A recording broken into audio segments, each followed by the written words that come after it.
Welcome to Probate Problems and Practical Solutions. Hello and welcome to Probate Problems and Practical Solutions with Carly Whiteside, the founder of Copper Wren Law.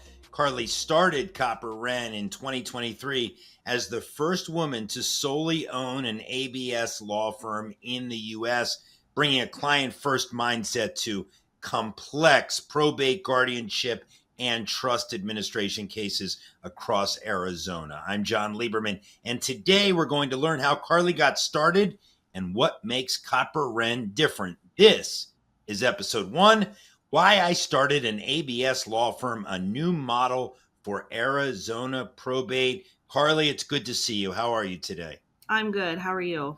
I am doing well. Let's start at the beginning. Why not? How did you first get involved in this whole probate and litigation world? So I started my paralegal career with the state of Arizona. I was working in the protective services section, and it was litigation. It wasn't probate, but it was litigation. I was in court. I supported 4 or 5 attorneys, and I just really liked being that support, going to court. It was it's fun for me. I enjoyed it. After my time at the state, I went into private employment.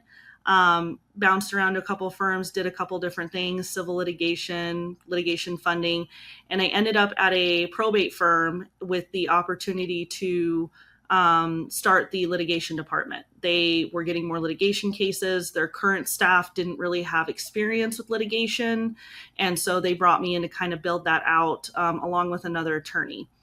And after about being there about, I would say, a year and a half or so, I kind of just looked around and thought, I think I can do this. I think I can start my own firm and be a business owner. I had always wanted to be a business owner, but with my career path, I wasn't really sure how I was going to accomplish that, being a non-attorney. And when I did some research, Arizona has the ABS program, which stands for Alternative Business Structure. And all that means is that a law firm is owned either in whole or in part by a non-attorney. And Arizona was the first state to start this and kind of pioneer this and say, let's try this out. Let's see. So that's how I discovered it. And I thought, you know what, I'm going to take the leap. And I did. That's a great story. Let me ask you, what is kind of the rationale behind the ABS kind of structure? Is it simply to allow more ownership opportunities, or what's the rationale behind that? Do you know? Yes. So Arizona has taken a stance that they want to provide affordable legal services. We do have an aging population here that are on fixed income. Arizona is not a state where people are like, oh yeah, it's very rich out there. No, I mean, where things are going up everywhere, but Arizona kind of has been more of an affordable state to live. And so they pioneered a doc prepper program. And so this ABS came along because they were getting feedback that attorneys, usually solo practitioners or very small firms, so 3 attorneys or less, had a paralegal / admin / receptionist that was with them for years and years and years. And they weren't allowed to have any equity in the company when they were absolutely vital to that company and had great ideas and had great systems. There's also, the idea that professionals maybe aren't the best business owners, doctors, lawyers, CPAs. It's completely different to do your trade well and be a business owner. Those are kind of different sides of the coin.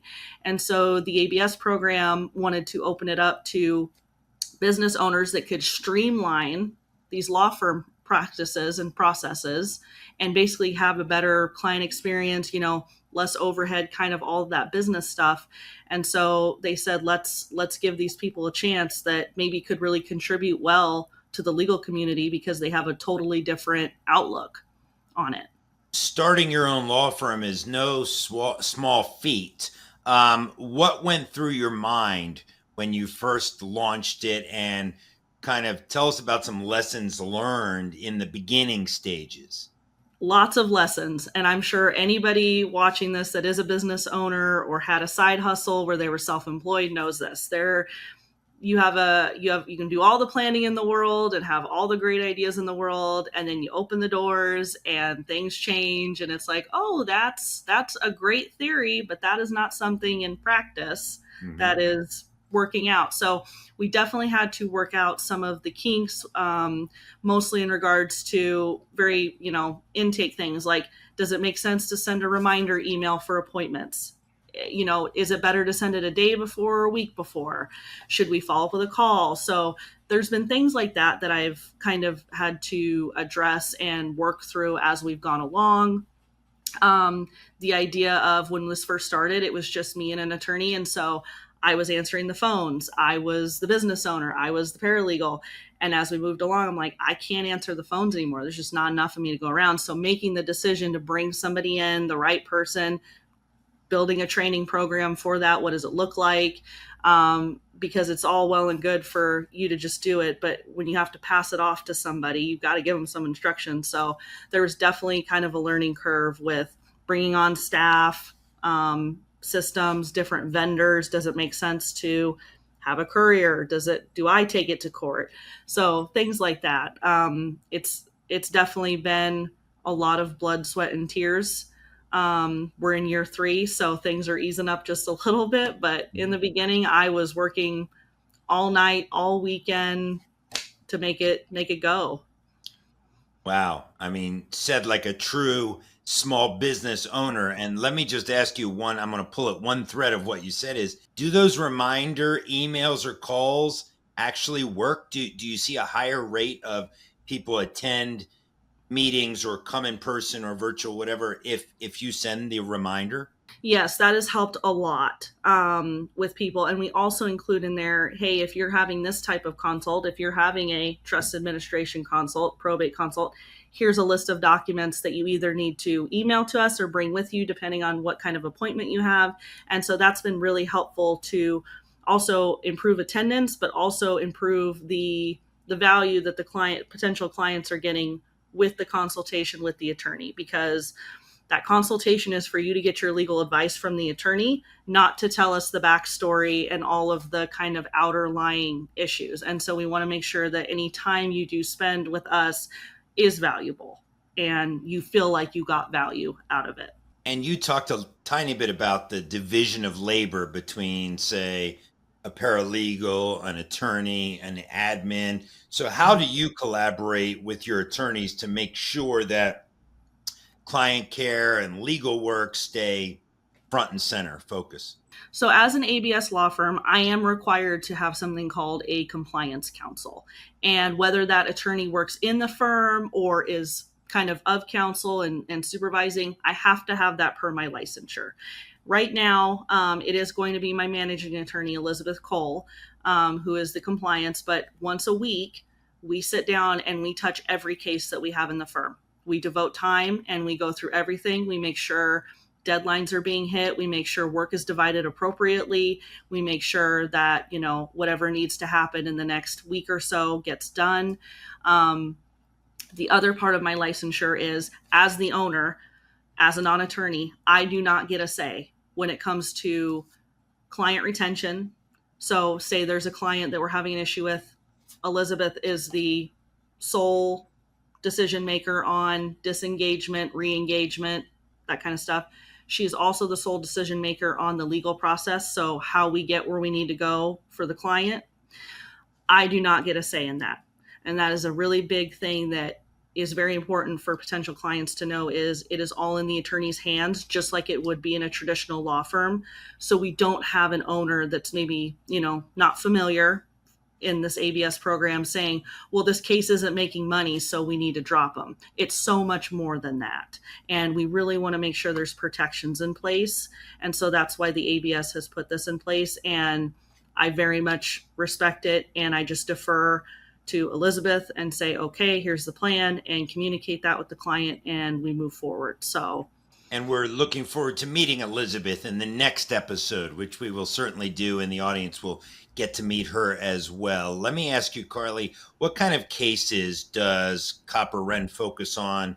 What types of clients do you serve most often? So as we've evolved, I did always want to make sure that our legal services were accessible to kind of the everyday person. I'm an Arizona native. I grew up here. I'm a single mom. So I very much understand, not having money for things and having to make choices. And unfortunately, in the legal realm, things are expensive. They just are. And as much as we try to keep the costs down, it is going to cost some money, but I try to really be cognizant of saying, this is what it is. I found that most of our clients are just kind of everyday people. Our firm's out in Mesa in Phoenix, which is kind of a suburb of the Phoenix area, and so it's a little bit more residential.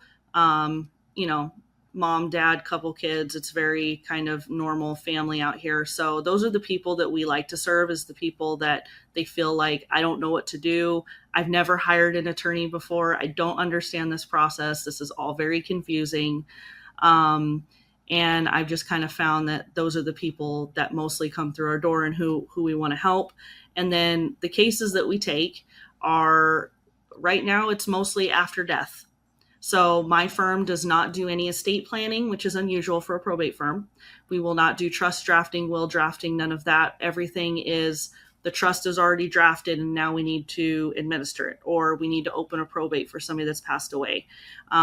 Doing a guardianship or conservatorship for somebody who maybe needs some assistance with their finances or health decision making. And then my firm does specialize in litigation. So if crazy stuff's happening and it's wild, that's kind of what we found is coming through our doors the most right now. I'm curious, why did you decide not to deal with wills or trusts or anything like that, which is kind of the, I guess, the precursor, the early part of the process? I was doing it when we first opened. There was many reasons that I decided to shave that off of what we offer. One of it is the cost for the software and supporting documents to create the wills and the trusts. Also, my background is in litigation, not estate planning. And, if I ever hire an attorney that is very comfortable with estate planning, we might look at adding it back in. But I wanted to make sure that the services we're providing, we are comfortable and competent with it.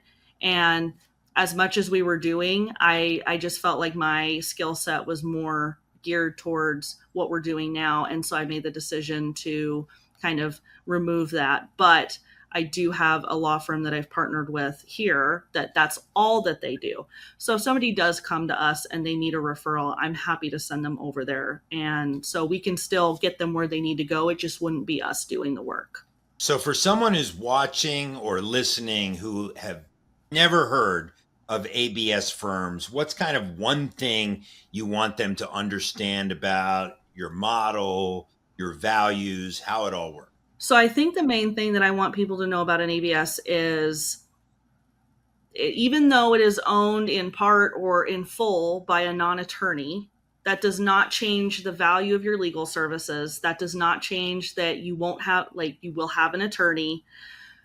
It functions the exact same as any other law firm. We can still go to court. We can still litigate. There's no restrictions on us when it comes to any of that.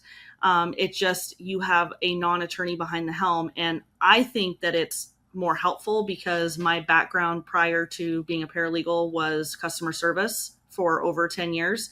So I've brought that into the law firm, which I really found was lacking in this space of, answering the phone, callbacks, same day, very simple things, keeping people updated. I mean, I think, in my opinion, this is totally just me, I think some of the legal community has kind of lost the fact that we are here as a service. We are here to serve people and to assist them. And it's kind of gotten lost of, no, I'm the firm, I'll do what I'm going to do. I'm the attorney, I'm the and I really wanted to kind of peel all of that back and inject the human element back into legal services, because especially in probate, these are very emotional times. Nobody's calling me because things are going well. Nobody's calling me because they're in a good spot. So I really want to make sure that our clients are supported emotionally as well, because even though it has nothing to do with the legal matter, it absolutely has something to do with what's going on. So I love that approach. It's a breath of fresh air because, as you mentioned, Carly, I mean, when somebody picks up the phone to call a lawyer, it's because they're in a time of need in some way, shape, or form, and all the emotions tied to that, and particularly in what you do. So I think that's a great approach, and I think it's fascinating. Carly, thank you so much for your time. Really appreciate it, and thank you all for joining us on Probate Problems and Practical Solutions. To learn more about Carly and the team at Copper Wren Law, you can visit copperwrenlaw.com. And of course, as always, if you enjoyed today's episode, don't forget to like, leave a review, and subscribe so that you don't miss the next one. Thank you. Thank you. Thanks for watching. Be sure to hit that like and subscribe button and leave us a review in the comments.